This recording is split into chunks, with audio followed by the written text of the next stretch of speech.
Conflict is a very simple thing, and it happens when two individuals, when two chaotic states of mind interact. And for the most part, with very few, if any, exceptions, both sides are to blame for conflict. Both sides are accountable. It's a chaotic state of mind. Now, let me figure out where I want to go with this first. Right, so conflict. Conflict occurs when two chaotic states of mind interact, and what's happening essentially is you have, let's pick one of these individuals. You have someone who has been in a state of anxiety, right? Some kind of chaotic mental process, mind space, whatever.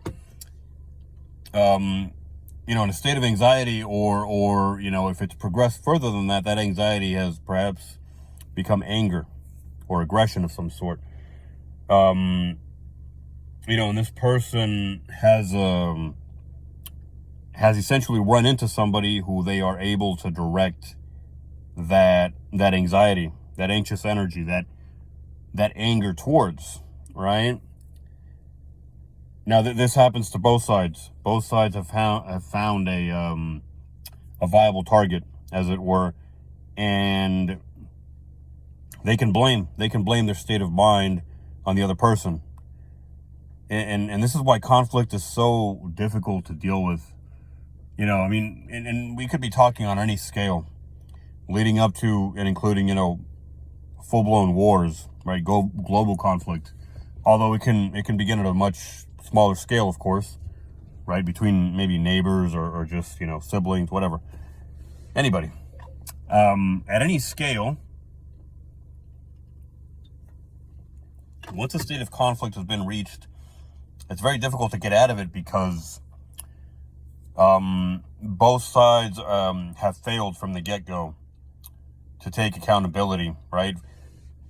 From the moment one side decides to blame the other for his or her anxiety, anger, whatever, which is ridiculous, right?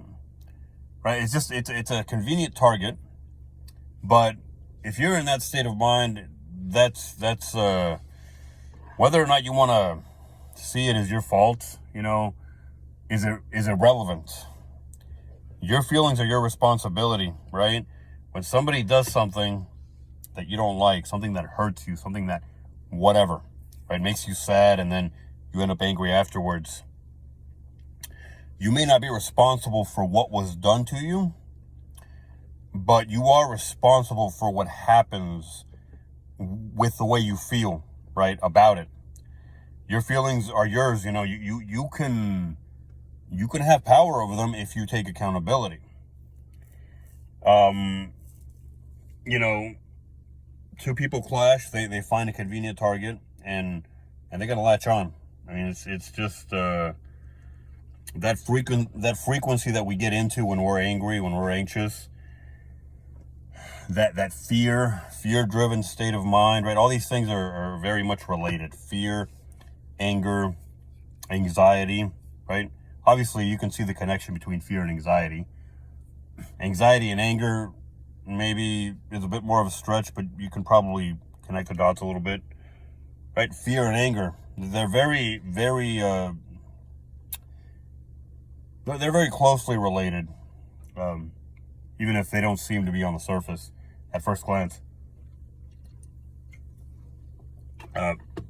Fear and anger, right?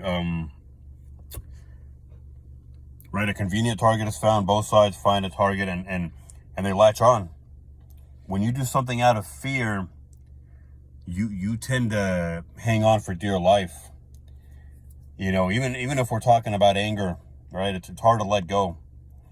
It's hard to let go because, in a way, the things we do out of anger, they feel safe. Whether they provide a release or they subjugate other people, they make us feel safe, even if it's not sustainable. That sense of safety, right? We have to keep making it happen, right? That's why power is so destructive and so pervasive. It has to be constantly, continuously fed. Right? Right. Two people interact. They latch on to one another's anger. They blame. Each blames the other. I want to talk about solitude and how important it is for dealing with our anger and the issues that we have going on inside us, which we all have these things to deal with, by the way. Solitude as opposed to loneliness, right? Solitude is a more expansive idea, and it can include loneliness. I mean, solitude can lead to loneliness, but it can be exclusive.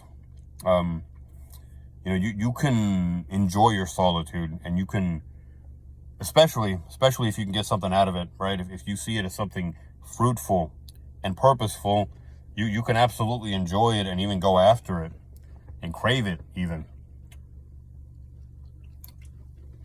Solitude, it forces you. It forces you to deal with your issues, basically.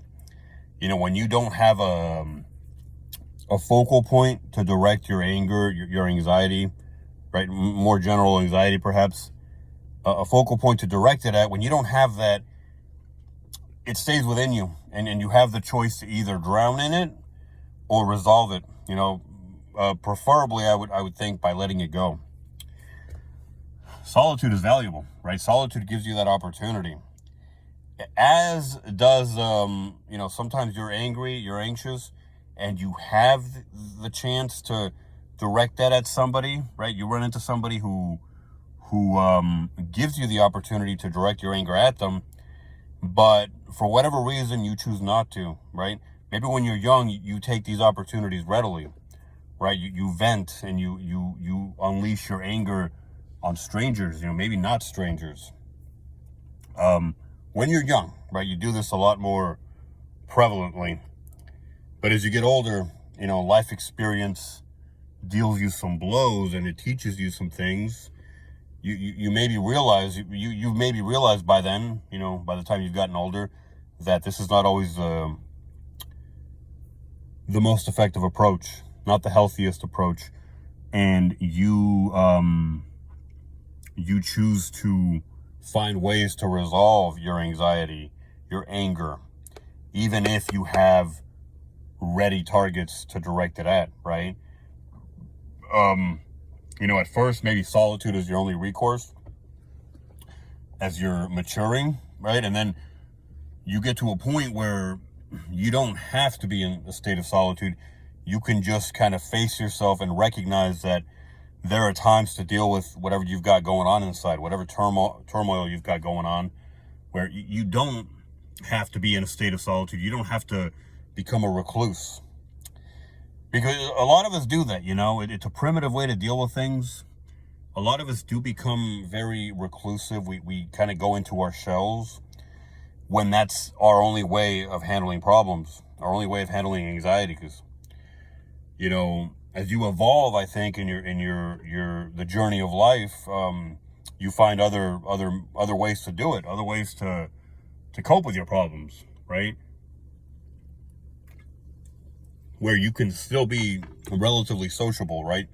You don't have to go into your shell every time you get a little scared off, by human interaction, or by maybe you're someone who is set off by getting too close to people, and it intimidates you, right? And you clam up, right? Maybe you respond with anger, whatever. I think as you grow, as you become a better or a more maybe advanced, I guess you could say, individual, you learn that there are other ways of dealing with things. However, in general, this is the reason that, you know,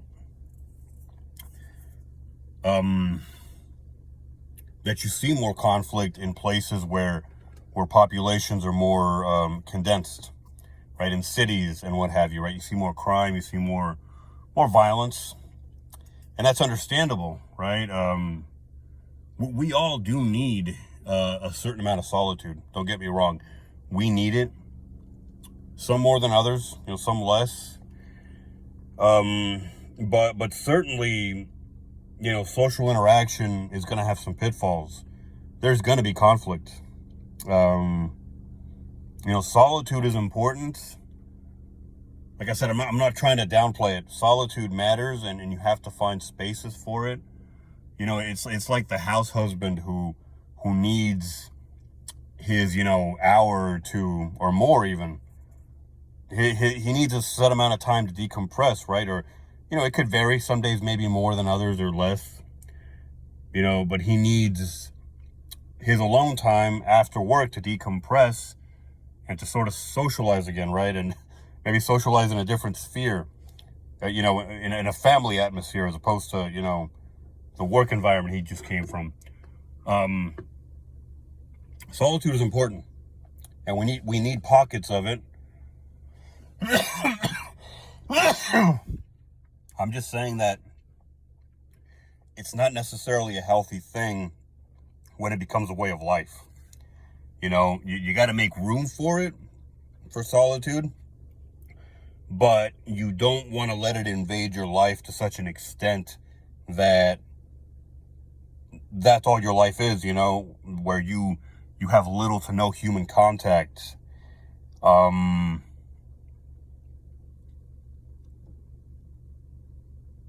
me try to keep myself out of this rabbit hole I'm opening right now. I was going to get into the internet and social media. You know, I'm just going to make a quick footnote here. You know, online interaction is all well and good, very healthy in some respects, even though it can get toxic because consequences are different, right? People don't have the same level of respect when the other guy isn't there to do what needs to be done if boundaries are overstepped. You know, I'm not gonna get specific, but I think we all know what I'm talking about, right? Sorry. You know, with that being said, right, online interaction can become toxic. To an extent, it is healthy, however, especially if that's, certainly if you have no other options, but when you can, the real thing is always going to be much preferable. You know, it's like it's like drinking whatever drink you like to drink with real sugar as opposed to you know, the high fructose stuff, right? The corn syrup. That's just an example, but the authentic thing is always going to be much better. There's no replacement for it, right? These substitutes, they can get the job done, so to speak, to a certain point, but definitely you don't want to live your life online. I would say that much. You don't want all of your human contact to happen through a screen for reasons that I don't really have to get into. If that's all you can manage, well, it's better than nothing. But how much better, I couldn't tell you exactly. It's not going to beat the real thing, or even get close to it.